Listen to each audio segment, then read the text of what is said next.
목사의 알쓸신학 세 번째 시간입니다. 오늘은 천주교와 개신교에 대해 함께 살펴보려고 합니다. 천주교, 개신교 할 말 정말 많고 나눌 것도 진짜 많지만 오늘은 근본적인 차이 세 가지만 함께 살펴보려고 합니다. 첫 번째, 권위입니다. 권위, 무엇이 더 중요한가? 다시 말해 신앙의 기준이 어디에 있는가? 하나님의 뜻에 있는가? 혹은 다른 것에 있는가? 무엇이 하나님의 뜻인가? 이것을 인정하는 것이 권위이겠죠. 개신교는 모든 기준은 오직 하나님 말씀이다 라고 생각을 합니다. 원래 마틴 루터는 종교개혁을 의도하고 비텐베르크 성당에 95개조 반박문을 붙인 건 아니었는데요. 결국 그것이 도화선이 되어서 종교개혁까지 일어나게 되었습니다. 마틴 루터가 봤을 때 예전 로마 카톨릭은 너무나 많은 것들을 놓치고 있었던 거예요. 성 베드로 성당을 짓기 위해 필요한 돈, 교황이나 사제들의 돈이 진짜 많았는데 자기들의 돈을 내놓지 않고 갖고 있기 위해서 사람들에게 면죄부를 팔면서 돈을 막 모으기 시작을 했어요. 마틴 루터가 보았을 때 죄를 용서할 수 있는 건 같은 사람이 할 수 없는데 면죄부를 자꾸 판매하니까 마틴 루터가 계속 고민을 하기 시작을 했던 거죠. 마틴 루터가 성경을 읽다가 로마서 1장 17절을 통해 한 가지를 깨닫습니다. 그건 바로 오직 의인은 믿음으로 말미암아 살리라. 다시 말해 이신칭 의를 깨닫게 된 거죠. 오직 믿음, 오직 은혜, 오직 성경을 외치기 시작합니다. 이것들이 나중에 종교개혁으로 번지면서 두 가지가 더 붙어서 오직 그리스도, 하나님께 영광, 이 다섯 가지가 만들어집니다. 그러니까 개신교인들의 모든 주권과 권위가 하나님에게서 나오고 그것에 대한 기준은 하나님의 말씀 성경이다 라고 이야기를 하는 반면에 로마 카톨릭은 성경과 전통과 교황의 권위를 동등하게 인정을 합니다. 다시 말하면 하나님의 말씀과 그들이 지켜왔던 전통 그리고 교황의 권위가 같다는 거죠. 이건 자칫하면 교황 전통이 하나님과 같다라는 오해를 불러일으킬 수 있습니다. 여기에서 전통은 성경에 기록되진 않았지만 예전부터 로마 카톨릭이 가져왔던 예전들, 예법들 이런 것들을 다 성경과 동일한 권위를 갖고 있다라고 그들은 이야기하는 거예요. 그리고 교황 무오설이란 말이 있습니다. 교황이 어떤 것을 확정하고 이것엔 오류가 없다라고 선언하면 교황의 말이 무조건 맞다라고 이야기를 하는 거죠. 그러니까 만약에 교황이 성경에 대한 이야기를 하나 꺼내서 이것은 잘못되었다 라고 선언한다면 사람들은 성경보다 교황의 권위를 더 인정할 수도 있는 사건이 벌어질 수 있는 거죠. 하나님의 말씀과 죄인, 실수투성이인 교황, 사람의 권위가 동일하다라고 보는 것입니다. 두 번째, 성경입니다. 개신교는 예수님께서 그 말씀이 육신을 입어 이 땅에 오셨다라고 이야기를 하죠. 그리고 신약 성경은 구약 성경의 모든 예언들이 성취되었다. 그리고 예수님께서도 성경은 나를 위한 것이다 라고 말씀을 하셨어요. 그리고 결정적으로 디모데후서 3장 16, 17절에 보면 오직 성경은 하나님의 영감으로 되었다라고 분명한 기록이 되어 있는데 그에 반해 천주교는 다른 말씀을 근거로 다른 전통을 이야기합니다.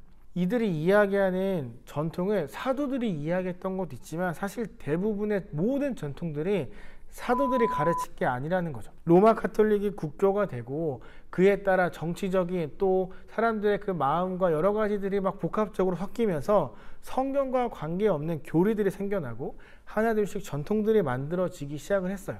그들이 생각하는 모든 전통들은 대부분 다 말씀에 어긋나는 것들이 있어요. 예를 들면 마리아 무염 시태라는 게 있어요. 그러니까 예수님의 육신의 어머니인 성모 마리아는 일생 동안 어떤 순간에도 단 한순간도 죄가 없었다라고 주장을 하는 거죠. 이건 1854년에 피우스 9세 교황이 공식적으로 선언을 했거든요. 아까 말한 교황 무오설, 그게 바로 여기에서 적용이 되는 거예요. 교황이 이게 맞다라고 확정하고 선언했기 때문에 천주교 신자들은 이게 맞다라고 생각을 하는 거죠. 그러니까 이들이 세웠던 대부분의 전통들은 성경과 어긋나거나 성경에서 벗어난 것들이 참 많이 있습니다. 성경은 분명하게 이야기하잖아요. 로마서 5장 12절에 보면 모든 사람이 죄를 범하였음에 사망에 이른다라고 이야기를 해요. 죄의 결과는 사망이에요. 만약에 진짜 마리아가 무염시태 죄가 없었다면 마리아는 왜 죽었을까요? 세 번째, 구원관입니다. 개신교는 예수 그리스도만이 오직 유일한 한 길이라고 이야기를 합니다. 또한 예수님께서도 다른 것들이 온다면 그건 도둑이고 강도라고 이야기를 하셨어요. 사도 바울도 복음을 전하면서 만약에 다른 복음이 있다면 그건 천사들도 저주를 받을 것이다 라고 이야기를 해요. 왜냐하면 오직 유일한 복음은 단 한 분, 예수 그리스도밖에 없거든요. 그 예수 그리스도가 우리 죄를 위해 대신 죽어 주셨잖아요. 그래서 우리는 예수 그리스도를 통해 구원을 받고 예수 그리스도를 나의 주라, 나의 구세주라 고백해야 된다라고 이야기를 합니다. 하지만 천주교는 성경적이지 않습니다. 성경이랑 조금 벗어나 있습니다. 예수 그리스도는 필요합니다. 하지만 구원의 필수 조건은 아닙니다.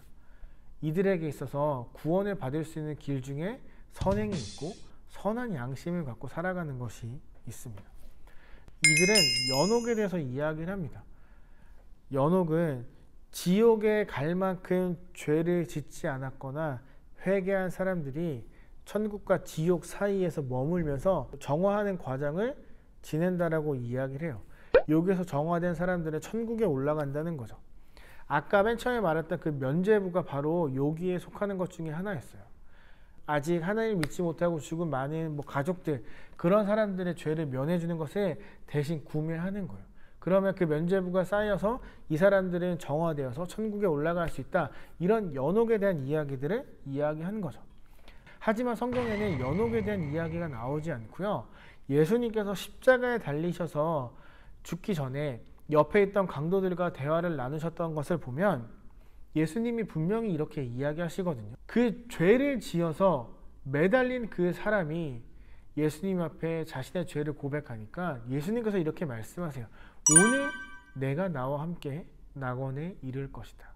그렇게 고백한 거 충분하지 않으니까 연옥에 있다가 정화돼서 올라와 이렇게 말씀하지 않으시고 죄 고백한 걸 듣고 바로 용서하시면서 함께 낙원에 갈 것이다 라고 분명하게 예수님께서도 이야기하셨어요.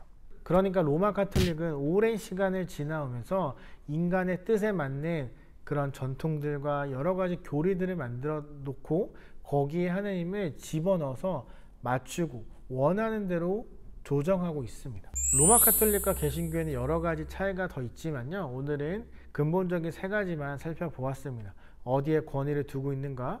성경을 어떻게 바라보는가? 어떻게 구원을 받는가? 다음 시간에는 다른 주제로 찾아오겠습니다. 다음에 만나요.